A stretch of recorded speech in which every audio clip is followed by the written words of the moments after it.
कि पहले तो बगोदर विधानसभा में किस तरह से बदलाव होना चाहिए? देखिए, सबसे पहले तो मैं आपके चैनल को धन्यवाद देता हूं।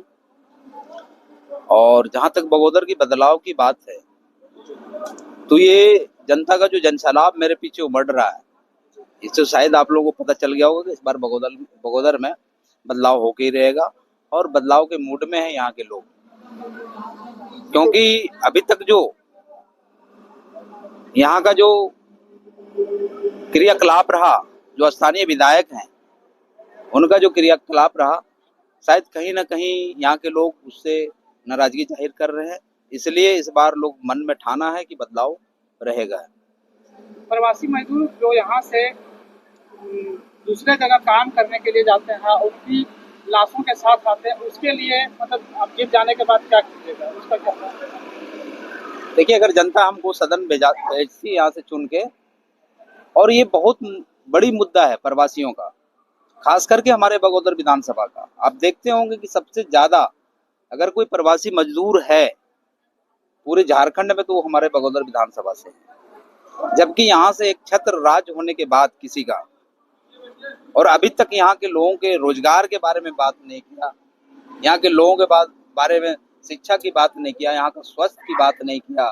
जहाँ तक स्वास्थ्य का सवाल है, आप देखते होंगे कि जगह जगह पे तो उपकेंद्र खुला हुआ है, लेकिन वहाँ डॉक्टर नहीं है, नर्स नहीं है, न किसी प्रकार का कोई स्टाफ है जो फर्स्ट एड दे सके। तो ये सब जो व्यवस्थाएं हैं, अगर जनता हमको चुन के भेजती है तो ये सब व्यवस्था दुरुस्त करने का काम करेंगे। यहाँ के लोगों के लिए रोजगार की बात करेंगे। बाकी आने वाले समय में क्या होता है, ये जनता पर टिका हुआ है। तो जो पहले हम विधायक रह चुके हैं, पूर्ण विधायक रह चुके हैं, वो बोल रहे हैं कि बगोदर विधानसभा में हम बहुत ज्यादा काम कर चुके हैं। अगर भाई बहुत काम कर चुके हैं तो आज उनको हेमंत सोरेन और कल्पना सोरेन लाने की जरूरत नहीं पड़ता। जनता खुद नकार देती हमको, यहाँ फिर बदलाव ही नहीं करते लोग। और जहां तक विकास की बात है, विकास क्या किए? रोड नाली पुल पुलिया क्या है? ये हमारे लिए सुविधा है, ये विकास नहीं है। विकास वो है जो यहाँ के लोगों को रोजगार यहाँ मिले, वो विकास है। तो हेमंत सोरेन तो सभी महिलाओं को तो मैया योजना 1000 रुपया दे रहे हैं। अब कितना मैया योजना अभी 3 महीना से दे रहे हैं जी। बाकी वो 4 साल 9 महीना कहाँ थे? ये मैया समान योजना ही देना था तो भाई जब आपकी सरकार गठन हुई तब से देते। जब इलेक्शन नजदीक आ गया तो आप दे रहे हैं। ये क्या भाई, ये चुनावी लुभावना है, ये लोगों को लुभाने का काम कर रहा है, ये वोट बैंक बनाने का काम कर रहा है। कहीं ना कहीं इससे लोगों को फिर ये हमको लगता है अगर सरकार में नहीं आता है तो शायद ये मैया समान योजना जो वो बंद हो जाएगा। उसके बाद गोगो दीदी योजना चालू हुआ है। अरे ये तो जुमला है, भाजपा सरकार की जुमला। आप देखे होंगे 2014 में जब भाजपा की सरकार बनी थी, उससे पहले उन्होंने घोषणा किया था कि यहाँ के भारत के युवाओं को 15 लाख पर ईयर नौकरी दी जाएगी। क्या मिला? क्या 2 करोड़ नौकरी की बात की थी, सॉरी 2 करोड़ नौकरी की बात किया था कि पर ईयर 2 करोड़ युवाओं को नौकरी दिया जाएगा। मिला क्या? 15 लाख सबके खाते में आएंगे। आया क्या? तो ये गोगो दीदी चाहे मैया समान योजना हो, इस पे हम कैसे भरोसा करेंगे कि हमको मिलेगा ही? पहले घोषणाएं कर चुकी हमारी जो भारतीय जनता पार्टी की सरकार है, अगर वो पूरा करती है तो लोग विश्वास करेंगे कि नहीं भाई गोगो दीदी का योजना जो चालू हुआ है वो भी मिलेगा हमको। क्या आपकी सरकार आती है तो झारखंड वासियों को रोजगार मिल सकता है? जी बिल्कुल मिलेगा, क्योंकि झारखंड के लोग अभी जो बेरोजगारी से त्रस्त हैं, लोगों को रोजगार के लिए दूसरे प्रदेश में जो पलायन करना पड़ता है, इससे तो जाहिर सी बात है निश्चित तौर पर लोग बचेंगे और अपने क्षेत्र में ही रोजगार करेंगे। यहाँ के लोगों को यहाँ रोजगार मिलेगा यदि हमारी सरकार आती है तो। और टाइगर जयराम माथुर अगर सीएम बनते हैं तो यहाँ के लोगों को यहाँ रोजगार मिलेगा। ये हमारा टाइगर का उद्देश्य है। और पूरे झारखंड के भविष्य के बारे में सोचने वाला अगर कोई है तो टाइगर जयराम। दूसरी की सरकार में बहुत ज्यादा लूटपाट हो रही है, आपकी सरकार में क्या होगा?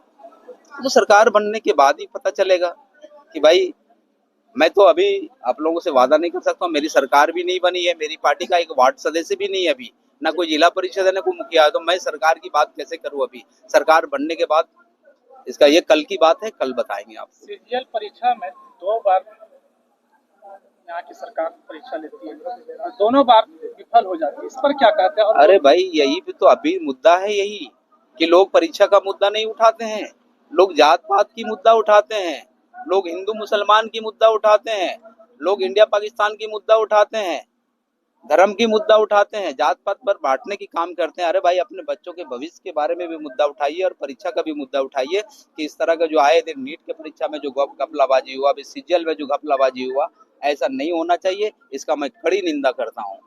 यहाँ जो नौकरी मिलती है झारखंड में, बाहरी लोगों को दिया जाता है, तो यहाँ मूलभूत जो यहाँ की रहने वाले हैं उन लोगों को नौकरी नहीं दी जाती है। इस पर क्या कहेंगे?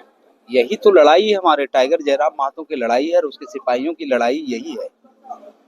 जो हम सिपाहियों का जो सेनापति है उसका भी लड़ाई यही है। इसी मुद्दे पर हम लोग झारखंड में लड़ाई लड़ रहे हैं और शायद ये लोगों के मन में भी चल रहा है कि नहीं, ये होना चाहिए। यहाँ के लोगों को स्थानीय नीति पर काम करना चाहिए। जो नियोजन नीति, उद्योग नीति की बात कर रहे हैं हमारे सुप्रीमो, ये सब लागू होगा यदि हमारे लोग सरकार में आते हैं, हमारी पार्टी सरकार में आती है तो। लास्ट सवाल है, बगोदर की विकास अगर आप जीत जाते हैं तो किस तरह से रहेगा? बगोदर का विकास किस तरह से कीजिएगा? देखिए, ये सवाल शायद आप जीतने के बाद करें तो ज्यादा बेहतर होगा। बदलाव किस तरह होना चाहिए? बदलाव होना चाहिए, ये किनकी प्रकृति। राज में बदलाव होगी? देखिए, यहाँ जो एक छत्र किसी विशेष पार्टी का जो राज चल रहा है, सबसे पहले हमको उसको बदलना है। ये हमारी सोच है, इसी मंशा से हम आए हैं। सर, आपका मकसद क्या था चुनाव लड़ना? हमारा मकसद चुनाव लड़ना ये था कि भाई आज लगभग 20-22 साल से हम एक हॉस्पिटल का एज ए संचालक काम कर रहे हैं, जिसको लोग हमको डॉक्टर के नाम से जानते हैं और लोग डॉक्टर के नाम से पुकारते भी हैं। और वहां पे रह करके जो मैं देखा लोगों के बीच कि हमारे क्षेत्र में जो गरीबी है, जो आज विकास की बात करते हैं, लोग इलाज कराने के लिए आते थे मेरे हॉस्पिटल में, बोल डॉक्टर बाबू आज हमारे पास पैसा ना हो, आज हम ना दिए पारबो। तो इस स्थिति में उसको हमको छोड़ना पड़ता था। ये सब देख करके, और लोग विकास की डंका पीट रहे हैं, ये सब देख करके हमको लगा कि भाई जो अभी हम यहाँ हॉस्पिटल में रह करके जो सेवा दे रहे हैं, कहीं अगर पॉलिटिक्स से जुड़ जाएंगे तो हमको लगता है कि इससे ज्यादा बेहतर सेवा दे सकें लोगों को। इस ख्याल से हम। क्या ये भी हो सकता है कि आपकी सरकार बनने के बाद भी सरकार में कोई पार्टी में ज्वाइनिंग लेने का? देखिए, जैसे भी गठबंधन चल रहा है ना सर, गठबंधन की बात नहीं है। हो सकता है कि आपकी सरकार बनती है तो फिर आप भी पार्टी में शामिल हो सकते हैं। अभी ऐसा कोई बात नहीं है। हम लोग जेएलकेएम पार्टी से हैं, हम लोग झारखंड की बात करने वाले हैं। अगर गठबंधन करना होता तो हमारे सुप्रीमो जो हैं वो गठबंधन से चुनाव लड़ते। अभी देखते होंगे भारतीय जनता पार्टी इतनी बड़ी पार्टी होने के बाद भी वो गठबंधन करके चुनाव लड़ रही है। चाहे वो माले के पार्टी हो, कांग्रेस हो, राजद हो, जेएमएम हो, सारे गठबंधन करके चुनाव लड़ रहे हैं। लेकिन हमारी पार्टी एक ऐसी पार्टी है जो बिना गठबंधन के चुनाव लड़ रही है और सबसे ज्यादा सीट। अभी आप लोग के पार्टियों में कुछ लोग अभी से ही धोखा देने के लिए चालू कर दिए हैं। देखिए, ये सब अफवाह है और जिन्होंने धोखा दिया, आप देखते होंगे सारा उंगली, पांचों उंगली बराबर नहीं होता है। किसके मन में क्या है नहीं है, किसी को पता नहीं है। ये सवाल करना आपका उचित है। तो मैं आपको पूरे आपके चैनल के माध्यम से अपने पार्टी के कार्यकर्ताओं को पूरी तरह से आश्वस्त कर देता हूं कि हम लोग हार जीत अपने जगह पे है। हम लोग जहां हैं वहीं स्थापित रहेंगे और टाइगर जयराम महतो की आवाज को बुलंद करेंगे। धन्यवाद।